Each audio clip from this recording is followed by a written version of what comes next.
Hey, book babes. I'm Aubrey. And I'm Peyton. And, as time passes, our TBR gets longer and longer. And eventually, there's going to be those books that, frankly, you never got around to reading and you're kind of angry about it.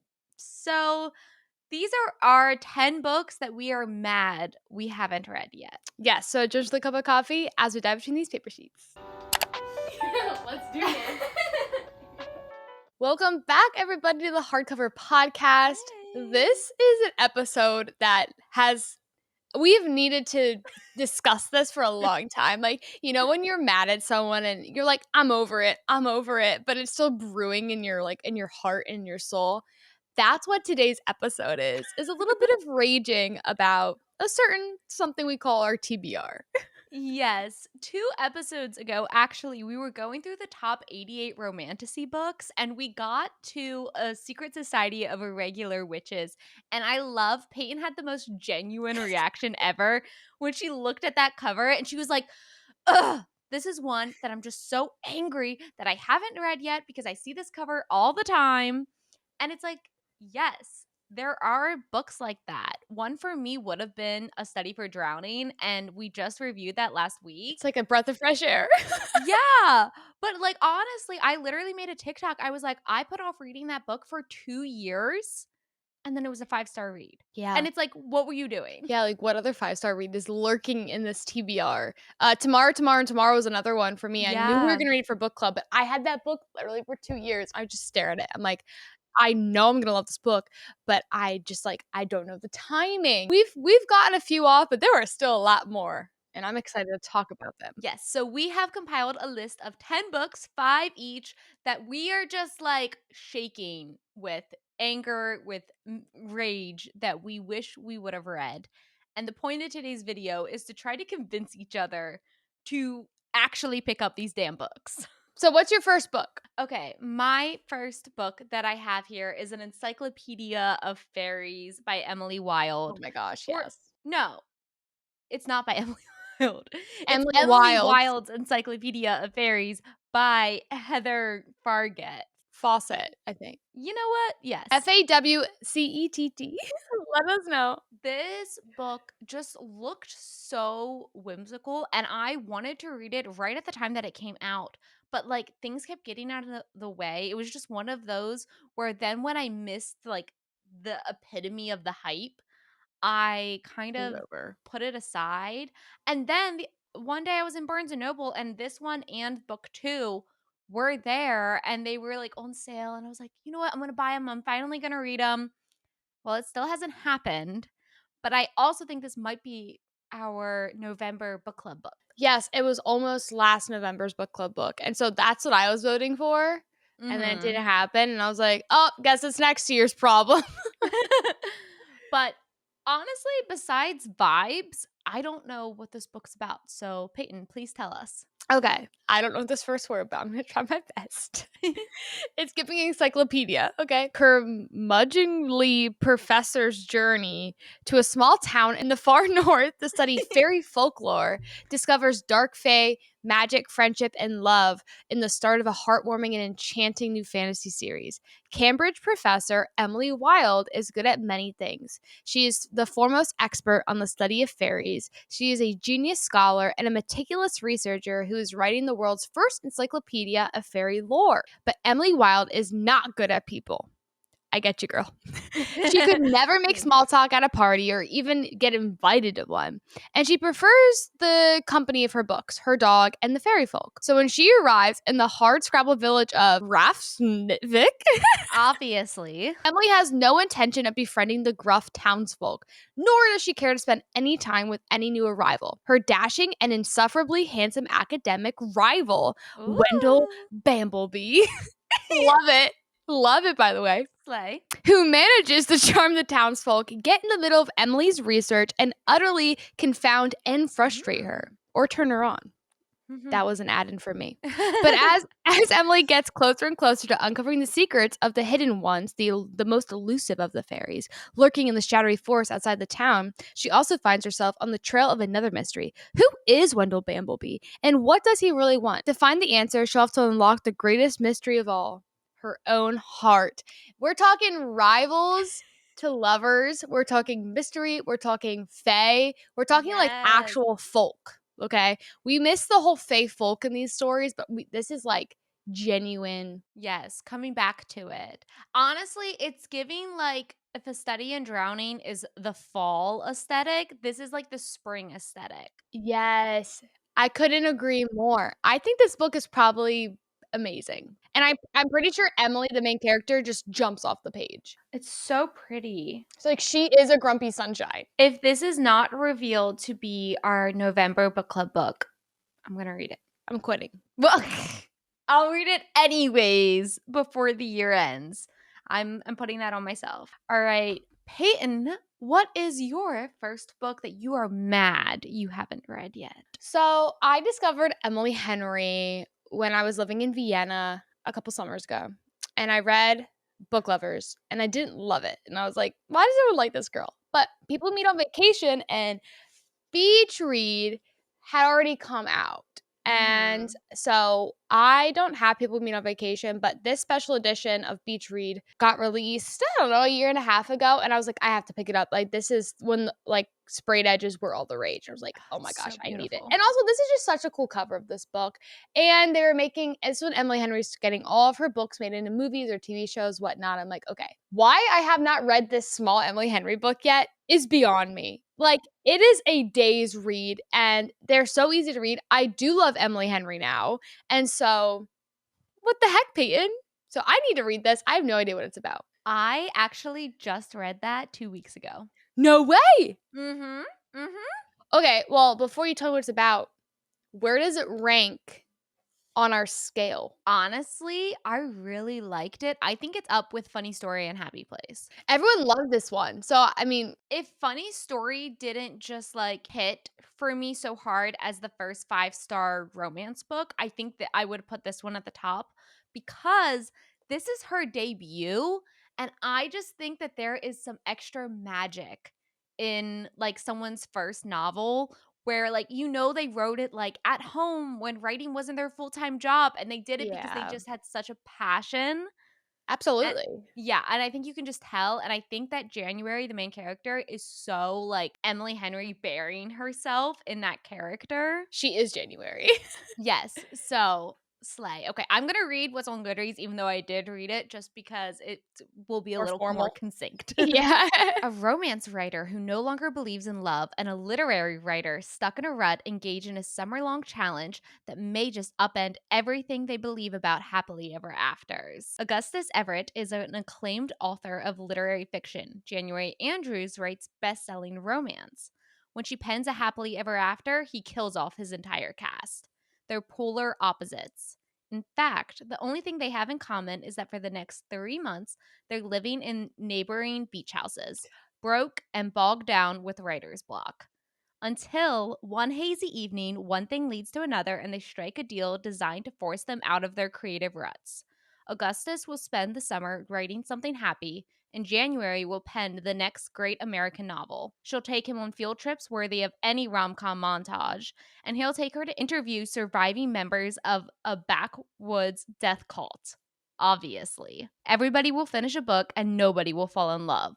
Really. Ooh. That was such a good, cute blurb. I know. I was like, usually they're a little drawn out on Goodreads, but what a cute premise. Like the forced proximity. Yes. They literally, their houses are directly next to each other and they have windows like peering into each other's homes. So, like, there's scenes where like they're both writing in their kitchen and she's like just like looking through his window at him in a very cute, not Like stalkery in a way. like You Belong With Me Taylor Swift music Yes. video. Yes. No, that's my kind of story. Like, Yes. and the funniest thing is his name's Augustus Everett. And on my baby list name, I have both August and Everett for a boy There you go. or a girl. Honestly, I think it could be your number one. Seriously?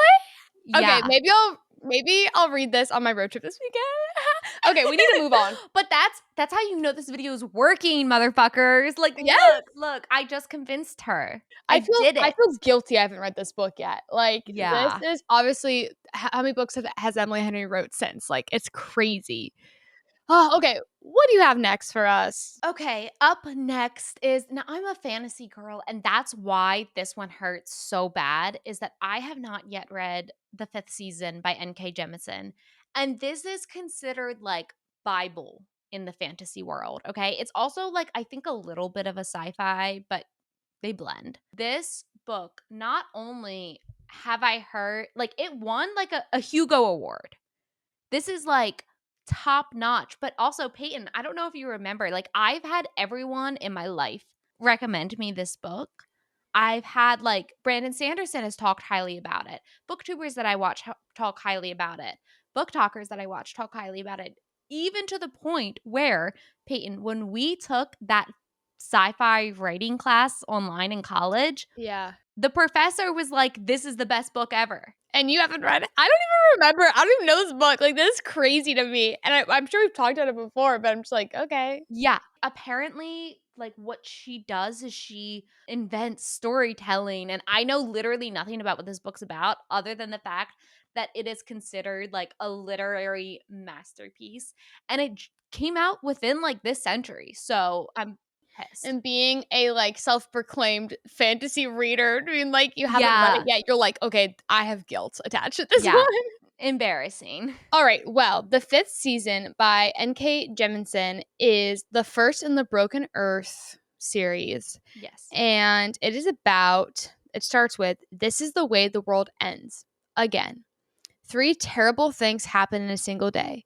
Essen, a woman living an ordinary life in a small town, comes home to find that her husband has brutally murdered their son and kidnapped their daughter. Oh. I'm sad. Meanwhile, mighty Sansa, the world spanning emperor whose innovations have been civilization's bedrock for 1,000 years, collapses as most of its citizens are murdered to serve as the madman's vengeance. Yeah. And worst of all, across the heart of the vast continent known as the Stillness, a great red rift has been torn into the heart of the earth, spewing ash enough to darken the sky for years or centuries. Mhm. Now Essen must pursue the wreckage of her family through a deadly dying land, without sunlight, clean water, or arable land, and within limited stockpiles of supplies. There will be war all across the Stillness, a battle royale of nations not for power or territory, but simply for the basic resources necessary to get through the long dark night. Essen does not care if the world falls apart around her. She'll break it herself if she must to save her daughter. Oh. Slay. And everyone has rated it 5 stars. Yeah. This book has a 4.29 rating. That's crazy. Damn. That's high. It seems like dark and sad, but like Yeah. crazy. No, I've seen people like crying while reading it and being like, this destroyed me. Like, this gave me whiplash. This made me feel things. Damn. Yeah. I bought it on a family vacation and like it was not family vacation vibes. This But ain't a beach read. it ain't the beach read. Like, oh, kidnapping and killing and then like conquering the world and like killing everyone. Oh my god, I love a good beach read. Slay. That's just light, casual reading. Yeah. No, that sounds really interesting. And if people are saying like her writing and storytelling is different, like that Mhm. just brings that whole concept. It feels very fantasy, but also like dystopian. Yes. Yeah. I think it sits in between. Yeah. So I'm very excited. I'm gonna try to hold myself to reading that one. Okay, Peyton, what do you have up next? I have an Aubrey favorite because we have Yes. Circe by Madeline Miller. I've had this book for years. I think I had this before Song of Achilles. Wow. I've had it for a very long time. And I kind of know what it's about, but I'm guilty I haven't read it yet. I'm not guilty. I'm mad I haven't read it yet. Yes, because I like read it in one sitting. It was like hit the spot. Like tell me a woman's story. Okay. It's so good. I don't know how you feel about it. Like I feel like you have to be in the right mindset. That's why I haven't read it yet because I haven't been in that like intellectual. Quieter pace. Yeah, I haven't been there yet, but tell us about it. Let's get pumped to read it. Here's my review. This book was amazing. I cannot stop thinking about it. To be honest, I read Song of Achilles and liked it, but didn't love or connect to the material in the way I saw others online. However, Watching Circe grow her own internal conflict was amazing. I love Madeline Miller's prose and storytelling, 5 out of 5. Damn. The description I've seen here has a lot of Greek mythology in it, but once you you get to the island, because everyone knows the story of Circe, like Yeah. you probably know bits, like then you're fine, then you're set. But in the house of Helios, god of the sun and mightiest of the Titans, a daughter is born. But Circe is a strange child, neither powerful like her father, nor viciously alluring like her mother. Turning to the world of mortals for companionship, she discovers that she does possess power, the power of witchcraft, which can transform rivals into monsters and menace the gods themselves. Threatened, Zeus banishes her to a deserted island where she hones her occult craft, tames wild beasts, and crosses paths with many of the most famous figures in all of mythology, including the Minotaur, Daedalus, and his doomed son Icarus, the murderous Medea, and of course, wily Odysseus. But there is danger too for a woman who stands alone, and Circe unwittingly draws the wrath of both men and gods, ultimately finding herself pitted against one of the most terrifying and vengeful of the Olympians. To protect what she loves most, Circe must summon all of her strength and choose once and for all whether she belongs with the gods she is born from or with the mortals she has come to love. Damn. I feel rage. Feminine rage. Just the first sentence of this book, I'm campaigning for you to read this. When I was born, the name for what I was did not exist because she's the first witch. She defines witchhood, Peyton. I know. The fact that Anne Patchett is the blurb on the front of this book is crazy. Crazy work. It's good and it's nice and short too. So like you can really just like get in and feel it and get out. I feel like that's why these books are great, because we get, as fantasy readers, we get so pulled in the series and it feels all consuming and honestly really daunting. But this is a standalone and I love that. It's a nice little palate cleanser. My next book, Peyton actually said when before we started filming, she was like, I felt like I had to choose physical books that I already owned because you don't really want to read it if you don't own it. And I said, you know what, that's fair. And I changed some of my picks. However, I've kept this one, even though I don't have the physical copy of it, because I don't think there's a physical copy to be had yet. This is Daughter of No Worlds by Carissa Broadbent. Yes. She also has written the Vampire The Sons Serpent of Nyxia and books. the Knight or whatever. Yes. Serpent, a Knight in Wings, whatever that is. Yeah. That's book 1. This was indie published and it did get picked up, I think, in the fall by a traditional publisher. And so it is being traditionally published. And I am going to buy it the second it comes out in a physical copy that I can buy at Barnes & Noble. But I'm mad that I haven't read this book because the lady who started the hardcover podcast, speaking of college, Dr. K, our professor who let us do this podcast for credit in college for a year, which was amazing, and launched us onto our feet, loved books, and we would recommend books to her. And she would recommend books to us, but she just recommended this book over and over and over. And she said that it was the best thing ever. And I have only heard good things about this book. And it's Daughter of No Worlds. And I still haven't fucking read it. Yeah. And no, she was so cool with us. And the fact that we were recommending smut to each other was just like, yeah. That's what you want to achieve with a professor. She's like, the romance, the spice in this book. And I was like, yes, tell me more. I thought she was going to recommend us like Circe. And she's like, oh, have you heard of Daughter of No Worlds? And we looked at each other, we're like, isn't that like okay? Isn't that like a romantasy? Like, okay. Uh-huh. Well, this is what the book is about. Okay. A former slave fighting for justice, a reclusive warrior who no longer believes it exists, and a dark magic that will entangle their fates. Ripped from a forgotten homeland as a child, Tisana, that's why I said that, learned how to survive with nothing but a sharp wit and a touch of magic. But the night she tries to buy her freedom, she barely escapes with her life. Desperate to save the friends she left behind, Tisana journeys to the Orders, the most powerful organizations of magic wielders in the world. But to join their ranks, she must complete an apprenticeship with Maxentarius Farilone, a handsome and reclusive fire wielder who despises the Orders. The Orders intend intentions are cryptic, and Tisana must prove herself under the threat of looming war. But even more dangerous are her growing feelings for Max and Terrius. I'm just going to call him Max. The Yeah. bloody past he wants to forget must be their key to her future, or the downfall of them both. But Tisana will stop at nothing to save those she abandoned, even if it means gambling in the Order's deadly games, if it means sacrificing her heart, even if it means wielding death itself. If you like Raymond Kennedy, Sarah J. Maas, you'll love this book. Yeah, I mean, it sounds like a romantasy book Yeah, with a it's capital giving like she has probably everyone has a little bit of power, but she probably has this like a very little unique extra power. Yeah. well. Sounds like a really good romantasy book to pick up and enjoy. Yes. You know what? Why not? Sometimes you do have to go back to those, like, classic romantasy Absolutely. stories, and from what Dr. K said, it sounds like even if the description is stereotypical, like, I feel like there's an extra level in the world building and the story to be told. I trust Dr. K, Yeah, she's a doctor. I will trust her orders. Okay. Just what the obviously. doctor ordered. Okay, people.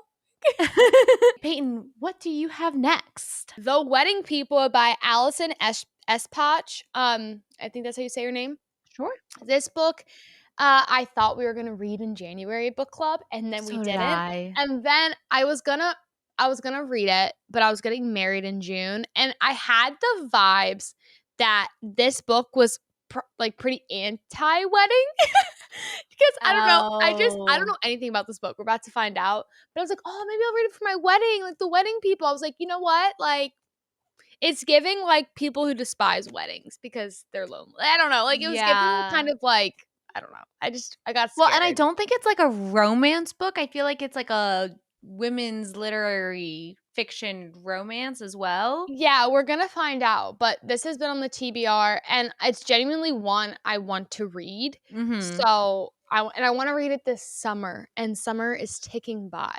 So I told Yes. Aubrey after I'm done with my next fantasy book, I'm jumping into some chick lit because like I need it, and it's summer.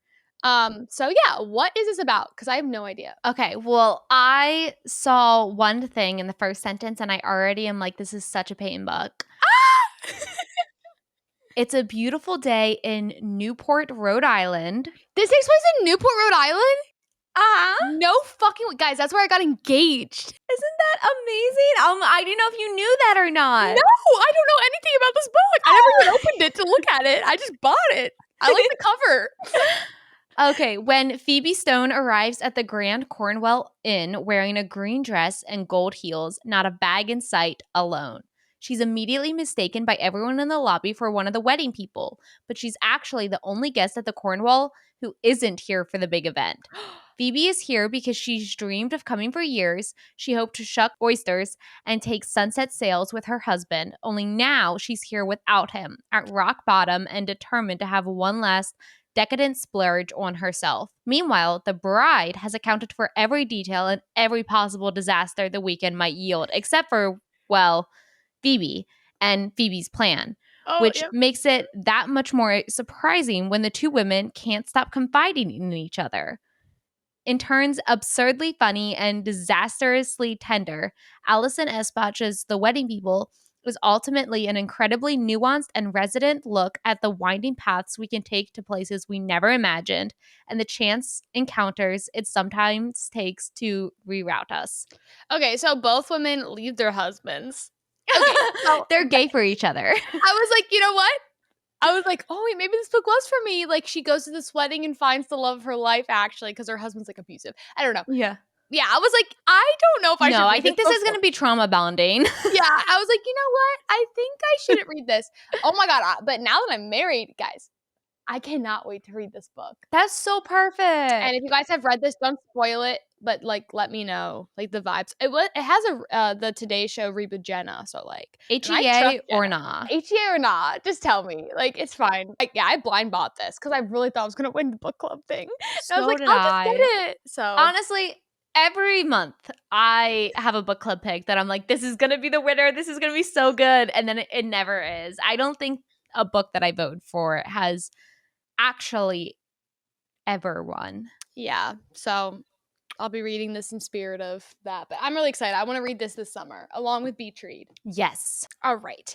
Next. Oh, this is a good one. This one, okay, guys, is Blood Over Brighthaven by M.L. Wong. I remember when this started popping up on TikTok in December, and a bunch of people at book club who were fantasy readers started getting it, and I wanted it so bad to the point where it is December 23rd or something like that. It is the week of Christmas, and we're out doing last minute gift shopping, and we're at Target, and I saw this and it was 50% off or something like that for a Christmas shopping special. And I pick it up and I go to buy it, and Jacob's like, "Do you really think you should be buying books right now, right before Christmas?" I was like, "Oh no, it's fine, Jacob. Don't worry. I didn't tell anyone about this book. I think this book, it just recently became popular. It just recently, No one knows about came it, out. girl.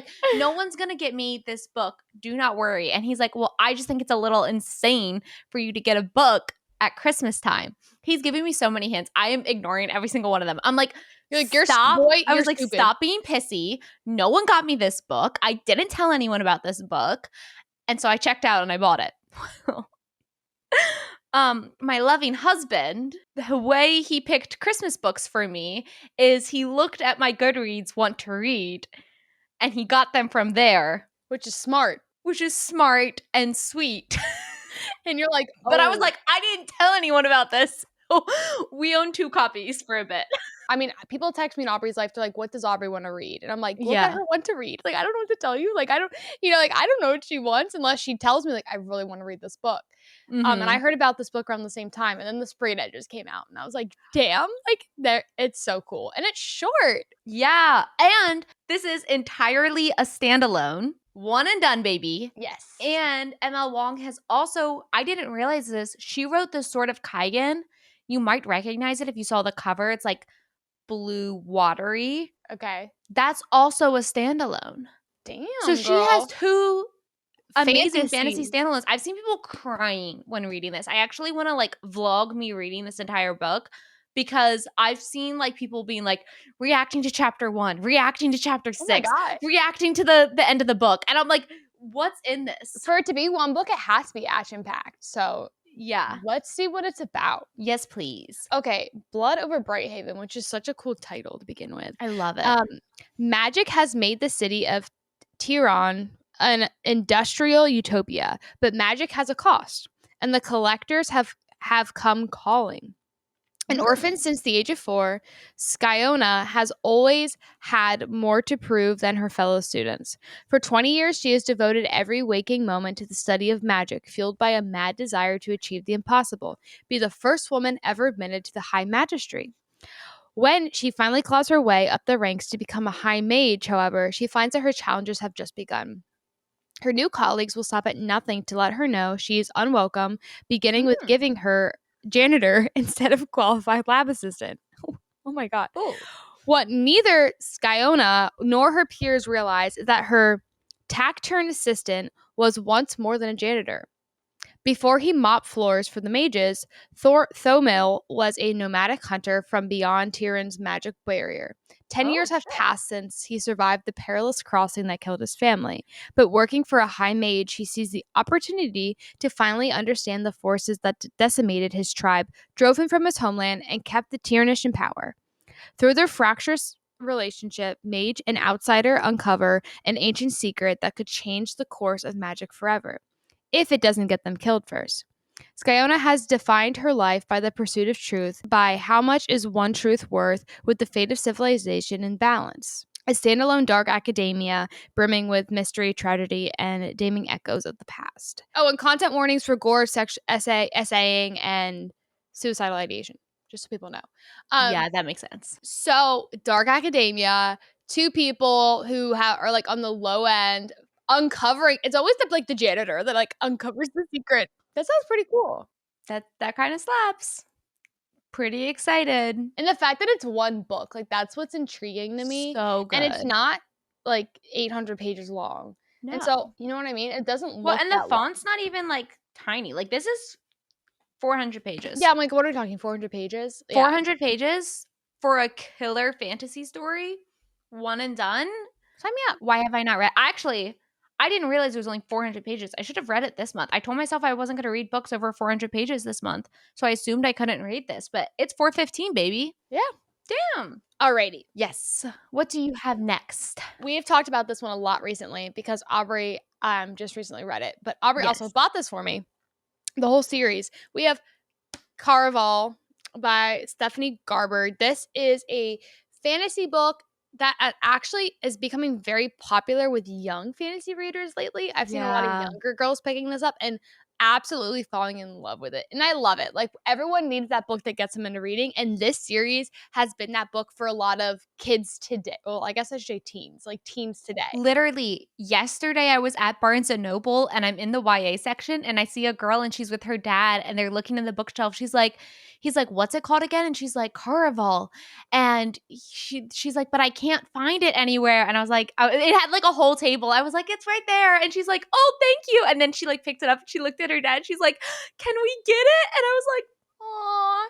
I know, like, I feel like such, like, the older sister reading this series. Like, it is so funny. Like, I'm like, I just wanna fit in with the girls. yes. I feel a little too old, but apparently this is just an amazing series. It's a prequel or leading up to the Once Upon a Broken Heart series, which we wanted to read, realized you have to read these beforehand if you want the full story. Yes. So we've talked about it a lot recently, but I am mad I haven't gotten to this yet. I just haven't had time, but I want to read them so bad. I think, and it's one that you have to read and just like imagine if you got to experience it as a teenager. I know. Like it's so sad that we didn't get to, but and I think it's really good and I really enjoyed it either way. I enjoyed book Yeah. 2 even more. But But like if imagine being I could have 14. got it as a teenager, oh my god, it would have been my whole personality. Oh, I know. I'm like, this is the divergent for a lot of girls right now.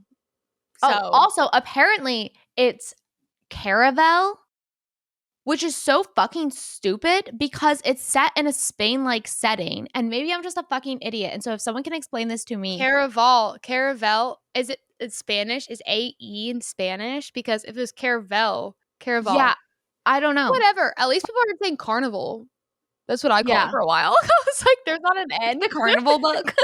Anyways, a legendary competition, a mesmerizing romance, an unbreakable bond between two sisters. Scarlet Dragona has never left the tiny island where she and her sister Tella live, with their powerful and cruel father. Now, Scarlet's father has arranged a marriage for her, and Scarlet thinks her dreams of seeing Caraval, the faraway once-a-year performance where the audience participates in the show, are over.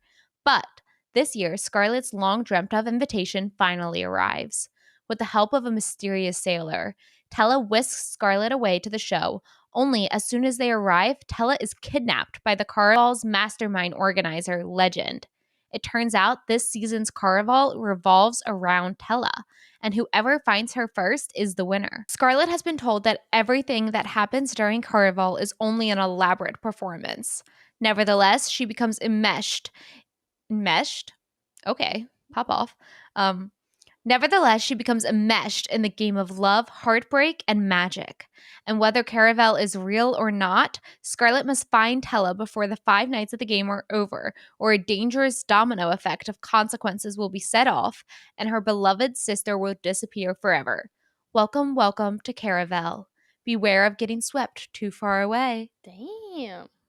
I really am just so excited for that whole series. It's such like an atmospheric read of like, don't get swept away, and you do. It's so fun. So I think you'll love it. I think it's nice and short too. Like it's a YA, so you'll just like get in and be hooked. I know. I think it's be such an easy read too. Anyways, alrighty. Aubrey's last book. Yes, my final book. And guys, this is a book that I went to Barnes to buy the day it released. I am a Shadowhunter girly. I grew up believing that I potentially was a Shadowhunter. Like, I wouldn't be surprised if one day you see me with rune tattoos. It's just because I have a little angel blood in me. So Cassandra Clare wrote her first adult novel with Swordcatcher, and I was so excited, and I got it, and I read the first chapter and a half. And then Iron Flame came out. Yeah, you're like, I've started Swordcatcher, and then you're like, basically DNF Swordcatcher.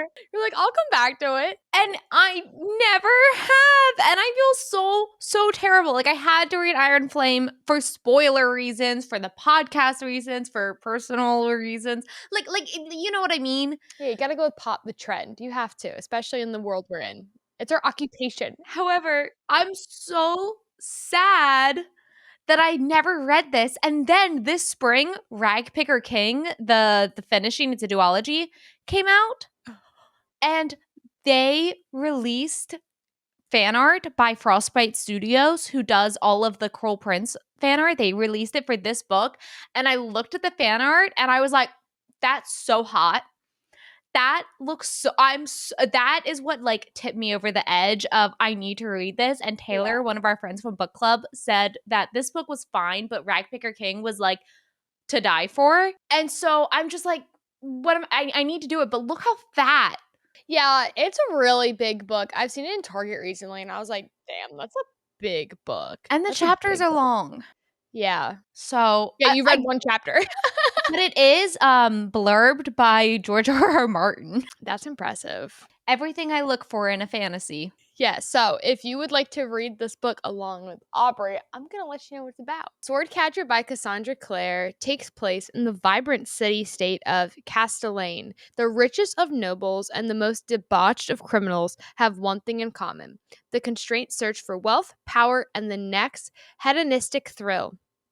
Kel is an orphan stolen from the life he knew to become the swordcatcher, the body double of a royal heir, Prince Connor Aurelian. He has been raised alongside the prince, trained in every aspect of combat and statecraft. He and Connor are as close as brothers, but Kel knows that his destiny is to die for Connor. No other future is possible. Lancaster is one of Ashkar, a small community whose members still possesses magical abilities. By law, they must live behind walls within the city, but Lynn, a physician, ventures out to tend to the sick and dying of Castellane. Despite her skills, she cannot heal her best friend without access to forbidden knowledge. After a failed assassination attempt brings Lynn and Kel together, they are drawn into the web of the mysterious Ragpicker King, the criminal ruler of Castellane's underworld. He offers them each what they want most. But as they descend into his world of intrigue and shadow, they discover a conspiracy of corruption that reaches from the darkest gutters of Castlane to the highest tower of its palaces. As long as kept secrets begin to unravel, they must ask themselves, is knowledge worth the price of betrayal? Can forbidden love bring down a kingdom? And will their discoveries plunge their nation into war and the world into chaos? Damn. There's a lot in this book. It makes sense why it's so big. You have two, I'm guessing, point of views. And you know what?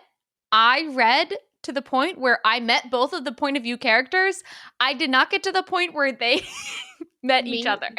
Yeah, so obviously you were dealing with them apart, them together, and then like how that formulates. I think this is a really good duology, like the premise. Yeah. It seems very long, and with long chapters, like you gotta be in it to win it. You gotta be You need like an accountability partner to be like, yeah. Yeah.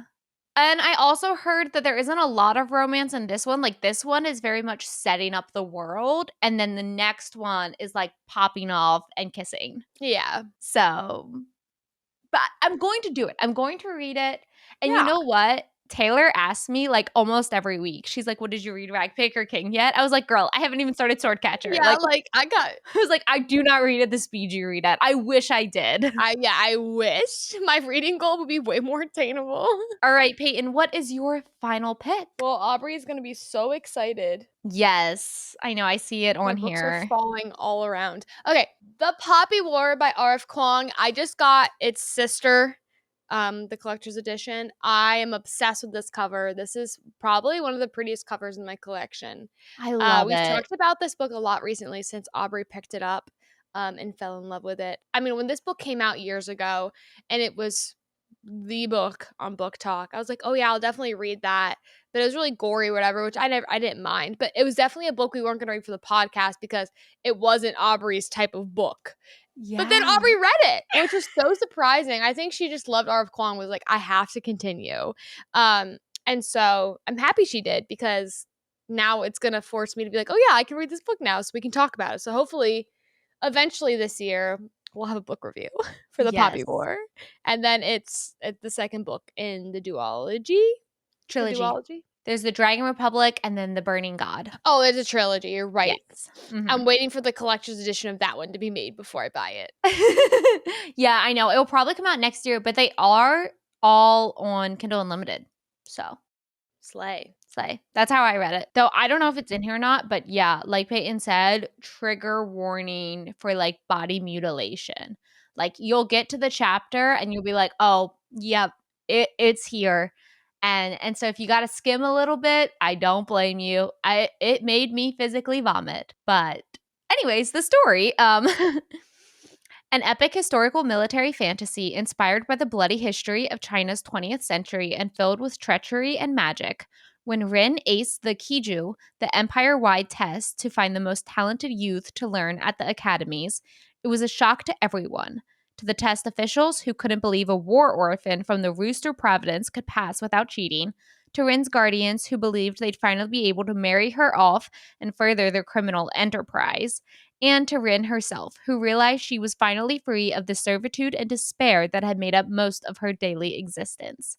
Then she got into Singard, the most elite military school in Nakan, was even more surprising. But surprises aren't always good, because being a dark skinned peasant girl from the South is not an easy thing at Singard. Targeted from the onset of rival classmates for her color, poverty, and gender, Rin discovers she possesses a lethal, unearthly power, an aptitude for the nearly mythical art of shamanism.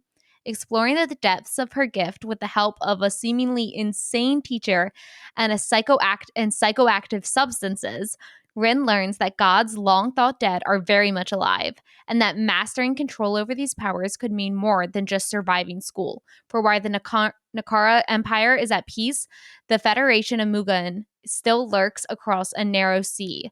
The military advanced Federation occupied Nakan for decades after the First Poppy War, and only barely lost the continent in the second. And while most of the people are complacent to go about their lives, a few are aware that a third Poppy War is just a spark away. Rin's shamanic powers may be the only way to save her people, but as she finds out more about the god that has chosen her, the vengeful phoenix, she fears that winning the war may cost her humanity, and that it may already be too late. That is like an arc-long blurb because it's just like, whoa. I was interested to see what the official blurb was for this book, because the book is split into two parts. It's the academy days and kind of the learning and discovery of magic, and then it's like we're in war. War, yeah. And it just goes into everything. Like literally like that, you could add like 5 sentences and it could be a complete synopsis of the book. But I think it's the journey that matters. Yeah, it's the story connection to the characters, whatever. I love when blurbs are really short and like mysterious because I think that like is Yeah. more intriguing to me because you're basically trying in a blurb to world build and like you just can't do that. Yeah. Anyways, I'm really excited to read it. I love R.F. Kuang, so I'm really excited for her new book coming out. I already pre-ordered it. Yes, I'm so excited in August. But Poppy War, I will say, like, you go on this journey of like academy and then her professor who's like really loony and no one else believes in like that school and that study. And she just kind of like gets swept away into it. And we have these like she's just such a driven character in the very first chapter to pass the exams that are in here. She starts to like physically burn herself with flame to stay awake all throughout the night to like study for the test. And I think that just like tells you everything you need to know. It's very much like a woman story. Yes, I'm so freaking excited. All right. We have our 5 books each, 10 Yes. total of what we are just so mad about that we have not So read angry. yet. Let us know. I'm curious to see what's been on your TBR. I mean, we could go on for days. My Yeah. TBR and just like how mad I am that I haven't read some of these books. I could go on for days, but please let us know what's been on your TBR that's pissing you off that's still on there. And then also let us know if you've read any books on our TBR and maybe, de-influence us to maybe pick up one more than the others. As always, like, subscribe, turn on notifications so you get alerted when we do reviews of maybe these books one day. Hopefully, fingers crossed. I'm convinced to read quite a few. So, all right, y'all. Thank you so much for joining us and happy reading.